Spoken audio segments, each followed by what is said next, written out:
자, 17강 가도록 하겠습니다. 7강이죠, 7강. 자, 지대로는 또 짧게 우리가 볼게요.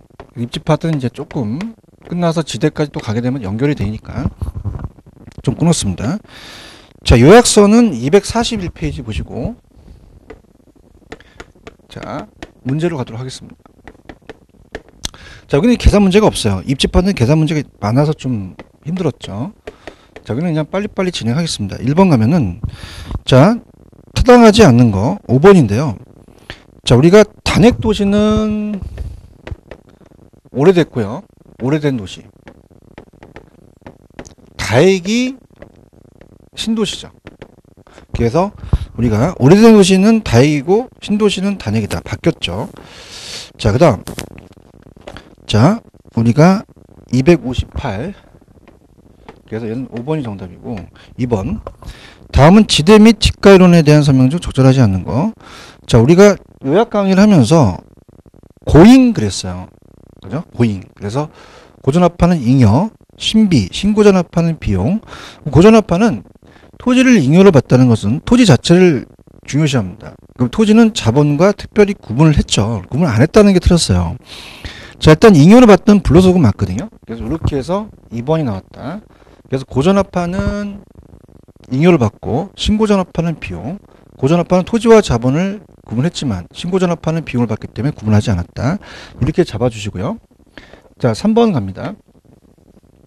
3번에 이제 다음 거리가 먼 것은 4번인데요. 자, 입찰지대 곡선의 기울기입니다. 기울기는 자, 교사 이렇게 보세요. 교사. 제가 지금 강의하는 교사죠. 그럼 한 개 교통비를 토지의 사용량으로 나눠요. 그럼 토지의 이용량, 사용량 해도 되거든요. 그럼 이용량도 맞고 사용량도 맞기 때문에 자, 우리가 교사 이렇게 암기하시면 돼요. 그러면 토지 이용자의 토지 이용량을 단위당 한 개 운송비로 나눈 게 아니라 운송비를 토지 이용자로 나눈 거죠. 자, 이렇게 해서 정답은 4번이 정답이다. 자, 4번 문제 갑니다. 자, 그래프가 하나 나오는, 우리 그래프 나오기 전에 이제 그 4번 문제가 조금 어렵습니다. 그래서 자, 우리가 지가라는 것은 지대를 이자율로 할인해요. 명동 땅값이 비쌉니다. 비싸게 되면 자, 지가가 비싸면 임대료도 높거든요. 근데 이자율은 할인율이에요. 그럼 할인율이 클수록 지가는 떨어지거든요. 반비례입니다. 그래서 자, 1번 지대가 상승하면 토지의 가격도 커지겠죠. 낮아지는 게 아니라 상승한다. 그러면 어떻게 돼요? 지가도 커진다. 토지에 대한 위험 프리미엄이 커질수록 자, 우리가 보통 이제 이 할인율이거든요. 요구수율로 생각한다면 이게 커지니까 토지 가격은 떨어진다는 얘기예요. 그 다음에 금리가 상승하면 어때요? 금리가 상승하면 이자가 높기 때문에 토지 가격이 낮아지기 때문에 3번이 정답이죠. 이렇게. 그 다음에 신도시 개발 계획이 발표가 되면 사업 예정지 주변 지역에 어떻게 돼요? 주변 지역의 수요가 증가하니까 토지 가격은 상승하겠죠. 그 다음 기대 인플레이션이 오르면 자, 인플레이션이 오르게 되면요, 화폐 가치는 떨어집니다. 뭐 화폐 가치가 떨어지게 되면 실물 가지로 해서 부동산 수요가 늘어나니까 부동산 가격이 높아지겠죠. 화폐 가치와 부동산 가격은 반비례라는 것을 알아주시면 나중에 가치와 가격에서 우리가 또 화폐 가치와 부동산 가격이 반비례라는 것도 유용하게 맞힐 수가 있습니다. 그럼 정답은 3번이 정답이다. 자, 5번 갑니다. 5번은 좀 그래프죠. 이게 이제 입찰지대 이론이에요. 5번을 보시면은. 그래서 입찰지대 곡선이 우리가 5번을 보시면은 우리가 단핵 도시에서 이렇게 지대 곡선이 이렇게 우하향하죠. 도심에서 외곽입니다. 그럼 우리가 AMD가 입찰지대 곡선이 돼요. AM 그다음에 D 이렇게 가죠. 그러니까 우리가 지금 선이 하나가 가파르고 하나가 이렇게 완만한 게 있잖아요. 그래서 이제 A가 A 다시로 떨어진다. 그 다음에 C가 있다. C가 이렇게 되면은 요게 이제 M으로 만나는 게 A, M, D. 요게 우하향하는 곡선이 입찰지대 곡선이다. 이렇게 얘기를 하는 거죠. 자, 그러면은 자, 토지 수요가 증가하면 교외 지역 지가가 상승할 수도 있다. 자, 토지 수요가 증가하면 외곽에 있는 사람들이 이제 많이 나간다는 것은 그만큼 수요가 더 증가할 수도 있죠. 자, 그 다음에 3번 교통운송 기술의 진보로 AB와 AB로 이동을 하면서 A-로 이동하면서 지가 수준이 전반적으로 하락한다. 자, 여기 있는 사람들이 나가요. 그럼 전반적으로 이제 이 구조가 완만해지면서 여기는 낮아지면서 떨어지겠죠. 그죠? 그럼 교통운송 기술에 어떻습니까? AB가 A-로 이동하게 되면 지가 수준은 전반적으로 하락하게 되고요. 자, 직주분리는 자, 이렇게 된다면 이제 여기서 이제 만나게 되니까 어떻습니까? 자체적으로 직주분리 현상이 발생하죠. 그래서 안쪽은 직장이고 우리가 상업지고 높은 입지를 입지하는 사람이 입지하고 나가면 주거지가 되니까 직주분리가 발생한다. 그래서 4번도 맞고요.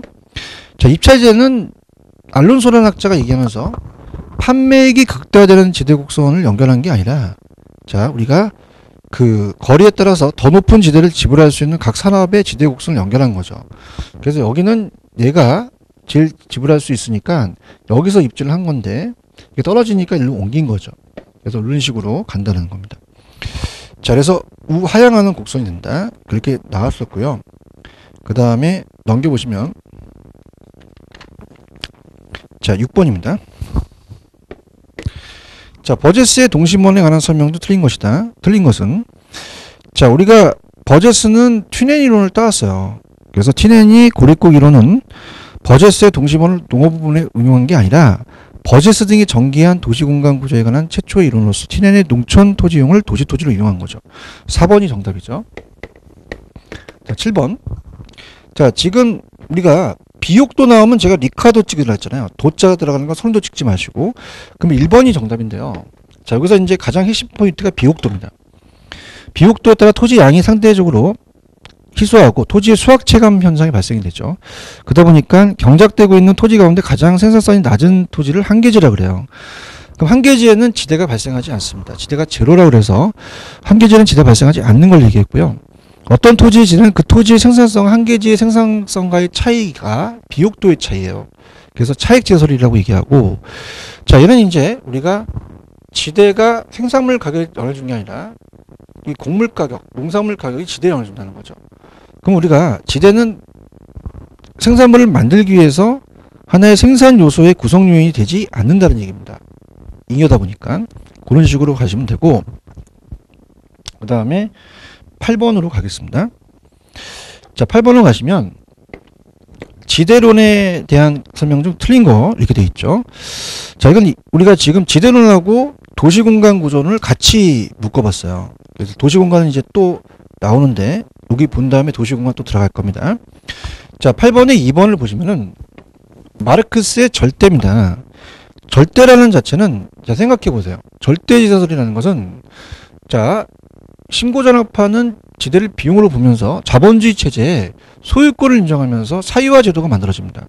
그러다 보니 강제적으로 앱설런트 우리가 거두는 거죠. 절대지대설은 그러면 최열등지에는 지대를 요구할 수가 없다는 게 아니라 요구할 수 있다고 하셔야죠. 2번이 정답이고 9번을 가시면은 자, 알론소의 입차제로 이론에 틀린 것은 알론소는 건강한 소의 이제 동생이죠. 자, 그러면서 3번에 가시면은 자, 어떻습니까? 얘는 항상 최대라는 게 나와야 돼요. 그래서 우리가 입찰은 아까 지대곡선이 안쪽으로서 가파르면서 지대 가장 높은 사람이 입지하거든요. 그럼 기업주는 자기가 정상이윤과 투입 생산을 지불한 남은 잉여에 해당하며 지대는 토지용자에게 최소가 아니라 최대가 나와야 되거든요. 정답은 3번이 틀렸다라는 거. 10번 갑니다. 자, 10번 가시면은 이제 지대론에 의하면 틀린 것은 문제 나오는 게 거의 유사해요. 그래서 5번에 가시면은 자, 우리가 차익세에서는 이카도는 고전압하니까 잉여가 아니라 생산비가 아니라 잉여로 받죠. 자, 이렇게 보시고요. 자, 11번에 우리가 준지대라는 자체 마샬이 얘기했는데요.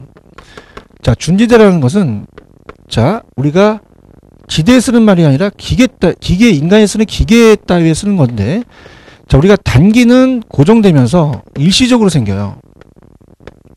단기적으로 고정적이다. 단기적으로 일시적으로만 생긴다고 나와야 돼요. 장기적으로는 우리가 비용이기 때문에 또 변합니다. 그죠? 그래서 소멸될 수도 있거든요. 그렇다면은 이제 여기는 영구적이라는 단어가 나오면 안 돼요. 일시적이 나와야 되죠. 그래서 단기적이나. 그러면 11번의 정답은 5번인데, 자, 어떻습니까? 우리가 토지 이외의 고정생산 요소에 기속하는 소득으로서 다른 조건이 동일하다면 영구적으로 아니라 단기적으로 성격을 가지고 있죠. 그래서 우리가 한계 생산이론에 입각해서 니카도의 지대론을 재편성한 거고, 준지대는 생산을 위해서 사람이 만든 기계나 기구예요. 토지가 아니라. 토지에 대한 개량 공사로 인해 추가적으로 발생하는 일시적인 소득을 또 준지대라고 하고요. 고정 생산 요소 공급량은 단기적으로 변동하지 않으므로 다른 조건이 동일하다면 고정 요소의 생산에 대한 소요에 대해서 우리가 결정을 한다는 거죠. 그다음 12번은 이제 우리가 토지의 소유 자체를 지대에 발생한다. 소유라는 단어가 들어가잖아요. 마르크스죠. 차익세설에 설명하지 못했던 체유열등지에도 지대가 발생한 걸 설명한 것은 독점이 아니라 절대입니다. 독점지대는 미래학자가 얘기를 하면서 토지의 독점 공급에 기인해서 발생한다고 나오거든요. 자, 그 다음에 우리가 266으로 가시면 도시공간 구조로 갑니다. 자, 도시공간 구조는, 자, 우리가 교재로는, 어때요? 페이지 244에 있습니다. 244를 충분히 여러분들이 보시고, 문제를 푸셔야 됩니다. 자, 그러면 충분히 제가 요약집 공부하셨다라는 과정 하에서 문제를 이제 들어갈 겁니다. 자, 그래서 도시공간 구조는 얘도 지대론에 하나가 나온다면 얘도 한 문제가 출제가 돼요. 그렇기 때문에 여러분들이 이제 준비를 하셔야 되는데요. 자, 일단은 우리가 자, 틀린 것만 지적을 하면서 넘어가도록 하겠습니다. 자, 266으로 가십니다. 266으로 가시면 1번 문제죠. 자, 도시공간 구조론의 설명에다 틀린 것은, 자, 호이트의 선형이론은 주택 지분율이 높을수록 우리가 고소득층일수록 이제 가져가요. 근데 지불 능력이 낮을수록 고용기회가 많은 도심 지역과 적성 양호한 지역에 주거 입주를 하려는 것은, 자, 이거는 이제 버제스의 동심원 이론으로 봐야 돼요. 그래서 이렇게 내용이 틀렸다고 봐야 됩니다. 그래서 이 지대 지분이 낮은 접근성이 떨어지는 외곽에 오히려 입주한다는 거죠. 그래서 그걸 노린 거죠. 1번이 정답이고요. 그 다음에 이제 2번으로 가겠습니다. 자, 일단 도시공간 구조론에서 틀린 것은, 자, 1번. 자, 이렇게 한번 볼게요. 자, 이걸 알아야 우리가 왜 그런지를 알 수가 있는데, 동심원의 버제스 이론이었습니다. 버제스의 이제 동심원 이론. 자, 그래서 어떻습니까? 중전 저고통이라는 거 혹시 기억나시죠? 그 중심 업무 지구는 12도로서 여기가 접근성이 좋아요. 접근성이 좋고 땅값이 비쌉니다. 지대가 높고 인구 밀도가 높죠. 그러다 보니까 포화 상태다 보니까 전이라는 것은 튀어나간다는 얘기죠. 그러다 보니까 여기에 점이지대라는 것을 이제 우리가 요새 나오는 트렌드인데, 점이라는 것은 천이라고도 이제 옮길천자를 써서, 그래서 중전 저고통이죠. 점이는 여기는 경공업지대가 입지를 해요. 얘가 이제 공장이 못 있으니까 튀어나가죠. 그 공장의 옆에 일하는 사람들이 소득이 낮은 사람들이거든요. 빈민들이 많고 우리가 무허가 주택을 많이 짓다 보니까 환경이 안 좋아져요. 그럼 얘들이 조금 좋아지면 저소득 주거지역과 그 다음에 고소득층들은 나갑니다. 그러면 통근자 지대가 우리가 직주 분리가 발생하면서 통근자 위성도시가 만들어지죠. 자, 그러면은, 자, 어때요? 이 동심원은 1번, 이 저소득층일수록, 어때요? 그 고용기회가 많은